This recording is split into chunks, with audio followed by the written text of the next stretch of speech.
بسم اللہ الرحمن الرحیم۔ حضرت مغیرہ رضی اللہ عنہ فرماتے ہیں،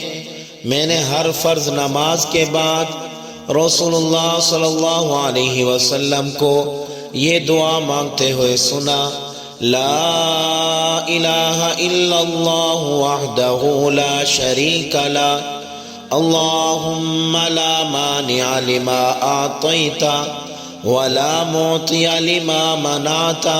ولا ينفع ذا الجد منك الجد، لا الہ الا اللہ وحدہ لا شریک لہ، اللہم لا مانع لما اعطیت ولا معطی لما منعت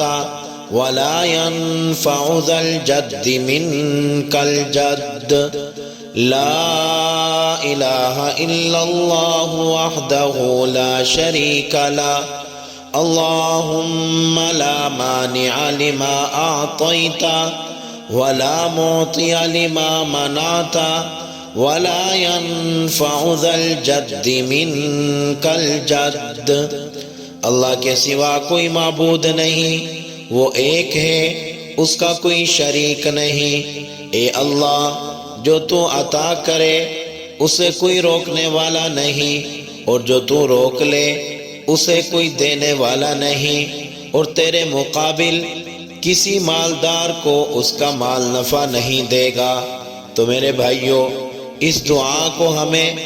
ہر فرض نماز کے بعد پڑھنا چاہیے۔ اللہ رب العزت سے جب ہم رسول اللہ صلی اللہ علیہ وسلم والی دعا مانگیں گے، جس طرح میرے آقا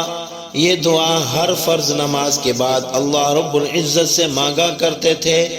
ہم اپنے پیارے نبی پاک صلی اللہ علیہ وسلم کی اس سنت کے اوپر عمل کرتے ہوئے